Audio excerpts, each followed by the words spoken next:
আসসালামু আলাইকুম, সবাইকে ইসমত জাহান রেসিপিতে স্বাগতম।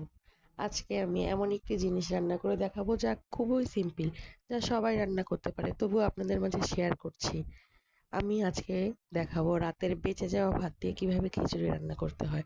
প্রথমে ভাতের দলাগুলো আমি হাত দিয়ে আলতোভাবে ভেঙে নিলাম। এরপরে আগের থেকে ডাল ভিজিয়ে রেখেছিলাম, ডালগুলো ধুয়ে পরিষ্কার করে ভাতের মধ্যে দিয়ে দিচ্ছি, সুন্দর করে দিয়ে দিলাম। এরপরে আমি পেঁয়াজ মরিচ কুচি করে রেখেছি, সেগুলো আমি ডাল আর ভাতের সাথে মিক্সড করে দিলাম। দেওয়ার পরে এখন আমি পরিমাণ মতো লবণ দিয়ে দিব। পরিমাণ মতো লবণ দিয়ে দিলাম, আপনারা আপনাদের পরিমাণ মতো দিয়ে দিবেন। এরপরে আমি পরিমাণ মতো হলুদের গুঁড়ো দিয়ে দিচ্ছি। পাশে আমার বাচ্চা শুয়ে আছে, দেখা যাচ্ছে শুয়ে শুয়ে কার্টুন দেখছিল। এরপরে আমি ১ চামচ ধনিয়া আর ভাজা জিরা গুঁড়ো মিক্স করা ছিল, সেগুলো দিয়ে দিলাম। দেওয়ার পরে এখন আমি ভালো করে হাত দিয়ে নেড়ে দিচ্ছি।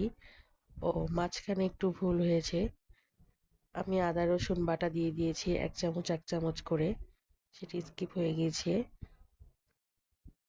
এখন আমি সেগুলো ভালো করে একসাথে মিক্সড করছি, ভালো মতো মিক্সড করছি।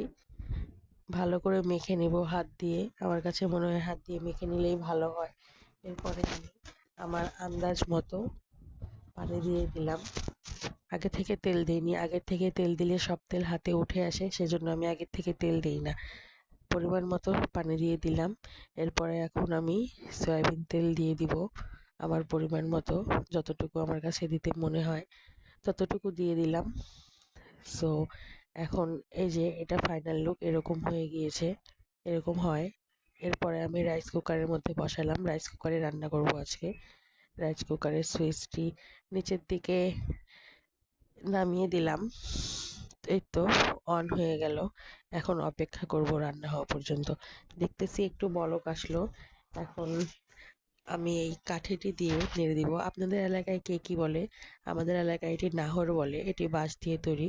আমার কাছে এটি দিয়ে নাড়াচাড়া করতে খুব ভালো লাগে। আমার ছেলে আবার চলে এসেছে। তুমি কি রান্না করছো মা, এটি সে বলছে। এই কাঠিটি দিয়ে নাড়তে আমার কাছে বেশ ভালোই লাগে। আমাদের এলাকায় নাহর বলে। এই যে আবার একটু পরে দেখলাম যে হয়ে আসছে প্রায়, পরে আবার একটু নাড়াচাড়া করে দিলাম। আমার কাছে মনে হচ্ছে লবণ একটু কম হয়েছে, সেজন্য আমি আরো কিছু সামান্য পরিমাণ লবণ দিয়ে দিলাম। দেওয়ার পরে আবার একটু নাড়াচাড়া করে দিলাম।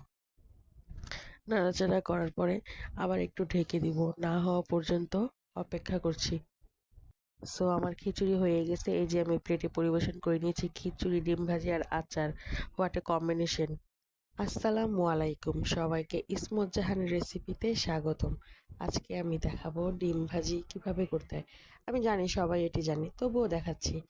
আমি সচরাচর প্রতিদিন যা রান্না করি আপনাদের মাঝে তাই শেয়ার করি। প্রথমে পেঁয়াজ মরিচ কুচি করে কেটে নিয়েছি, তারপরে লবণ হলুদ দিয়ে নিয়েছি। এখন সেগুলো একসাথে সবকিছু মিক্স করে নিব, ভালো করে কচলিয়ে নিব। আমি ভালো করে কচলিয়ে নিচ্ছি। পেঁয়াজ মরিচ কুচি, লবণ হলুদ একসাথে সুন্দর করে একটু বাটিতে কচলিয়ে নিচ্ছি। ভালো করে কচলিয়ে পেঁয়াজ মরিচগুলো নরম না হওয়া পর্যন্ত কচলিয়ে নিচ্ছি।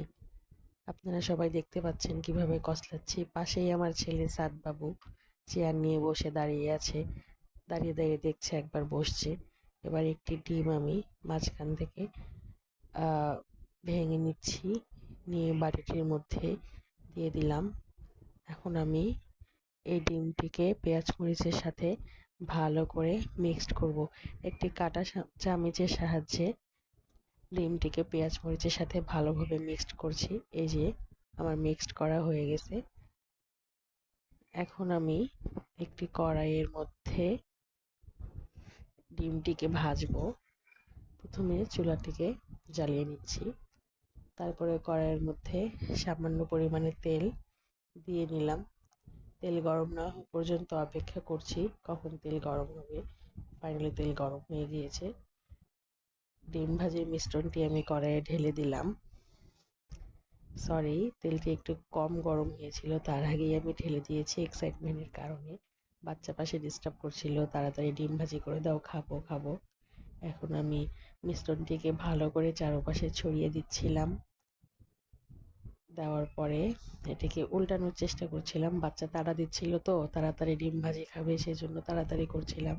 এটিকে উল্টানোর চেষ্টা করছিলাম তো সহজে উল্টাতে পারছিলাম না, সেজন্য একটু দেরি হচ্ছিল। তো ফাইনালি এটাকে আমি সুন্দর মতো উল্টিয়ে ফেলেছি। ফেলে এখন ভেজে নিচ্ছি। আমার বাচ্চা তাড়া দিচ্ছে, ও এক্ষুনি ডিম ভাজি খাবে, এক্ষুনি ডিম ভাজি খাবে। এই যে this is the final look. আমার ডিম ভাজি করা হয়ে গিয়েছে। আমি জানি আপনারা সবাই ডিম ভাজি করতে পারেন, তবুও দিয়েছি। আমি প্রতিদিন যা রান্না করি আপনাদের মাঝে তাই শেয়ার করি। এই যে এটি হচ্ছে ফাইনাল লুক, গরম গরম খিচুড়ি, ডিম ভাজি আর আচার। ওয়াও, দেখতে কতই না ভালো লাগছে।